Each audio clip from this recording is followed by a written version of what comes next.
I believe that there is unity. The fact that there are many conferences and fora being held, just last week, the Global Platform, this week, this Global Humanitarian Forum, and we're hearing the voices of the presidents of Kiribati, of Maldives, and they're doing their bit. And I as a champion for Asia Pacific, would like to speak for the peoples of this country, because imagine in 40 years, the people of Kiribati will no longer be there. And we only speak of 40 years, but actually in 20 years, Kiribati may not be habitable because of the over-extraction of groundwater, and it may not be habitable at all because it would be more saline. He can speak more clearly about that. But what I'm saying is that we must speak not only for ourselves and for our country, but for the most vulnerable. And in this whole scheme of things, I am again very, very happy that Mr. Kofi Annan had mentioned about climate justice. That's exactly what we need today. It's climate justice for the climate refugees who will be lost, who will not have any land to build their house on, whose livelihoods will be lost and will be refugees in another nation, all because of industrialization and the over-exploitation, which is not their own doing. President Tong, could you pick up on that particular point, that need to have a louder voice? Although there's a lot of cooperation at the moment. I come back to a question I asked you a little earlier, but given that the Senator has raised the fact that your nations use the time frame of 40 years, is there a new political device that could be used to get the more vulnerable states to have their voices heard even more sharply internationally? Yeah, I think what I believe is extremely important is to truly understand the different levels of threat. I think all countries on this planet are threatened in one way or another by climate change. But I think what has to be understood is the different levels of threat. I think we have countries here with communities on the shoreline. They will be affected. But I think I'm talking of a community that will not exist in the 40 years' time. And so what do we do about that? How do we get the international community? This is the reason that I've been talking very loudly. Well, give us some ideas. Put them on the table here. Okay. I've got some ideas. In fact, we've already started programs in collaboration with the governments of Australia and New Zealand. New Zealand currently takes in 75 of our people on an annual basis as migrants. They're picked at random. If each country of this world would do that, I think we would solve our problem. The only difficulty is that we will be dispersed all over the world. But I think these are the mechanisms which are already in place. We have another scheme with Australia. They train our people. They provide training with there is a scheme between Australia and the Pacific countries where our people are trained to international level standards, and they can and could seek employment beyond our borders with the option to stay on, to be migrants on merits rather than as refugees. Our concept is that we would not wish to see our people migrate en masse in 30 or 40 years' time when our country is not able to support life. We'd like to begin the process now gradually so that over a period of time, at least most of those who could would have migrated. Those who need to do so later when it becomes absolutely necessary would do so with less pain, hopefully. So these are the mechanisms we're offering to the rest of the international community to look at and to consider. Right, let's pick up on more ideas from the audience shortly.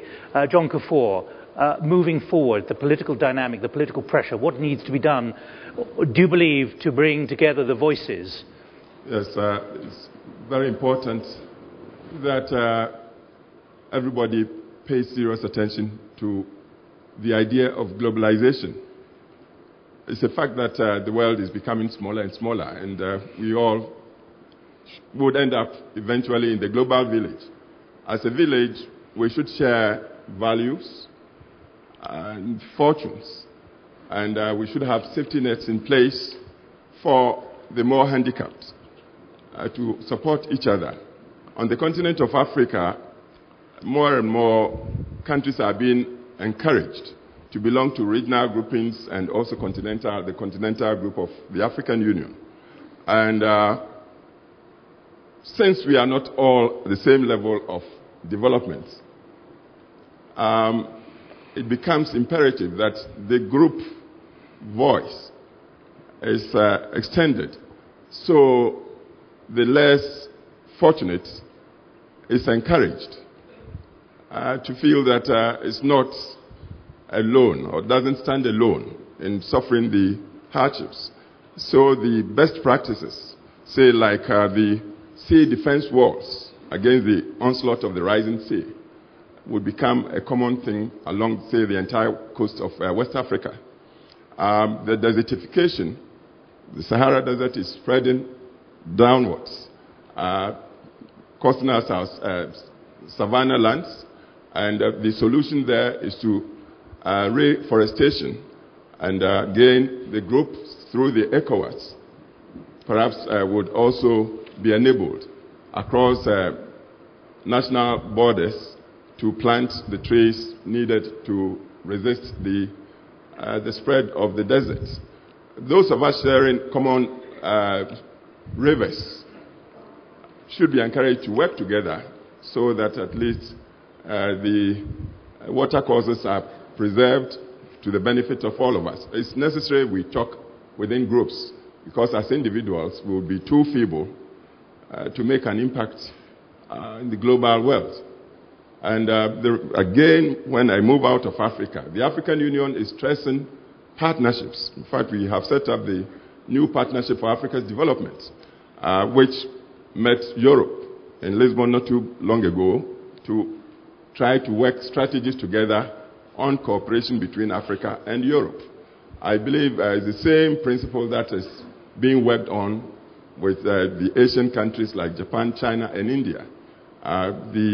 In South America, Africa has struck a relationship with Brazil to try to share things that would unite us together and benefit us mutually into the future. So group action is critical for the poorer parts of the world to get a footing in the global village.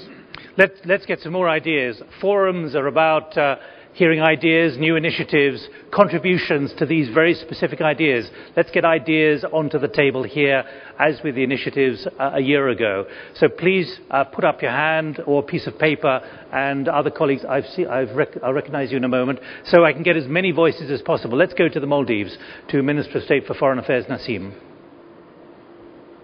It'll work. Yeah. Hello.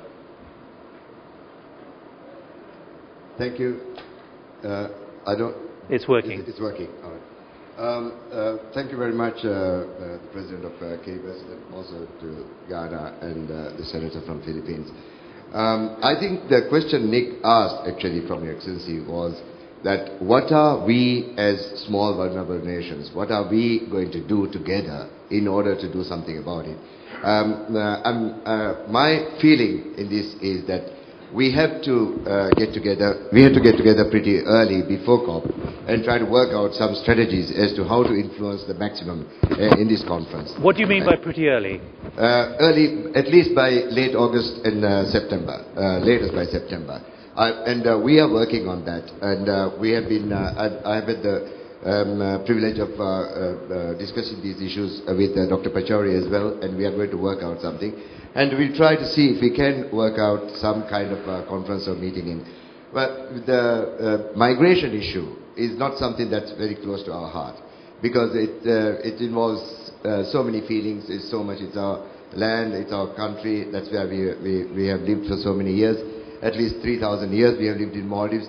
So migration from there, we have got 5 different dialects in the country, and all these we lose if we migrate. So this would be a last resort. But because of this reason, our President has actually started a sovereign fund for adaptation and to take various measures. And I think the idea should be for us to work together and find ways and means of really trying to... Because in the end, I believe that if this radical climate change is going to take place, as predicted by many,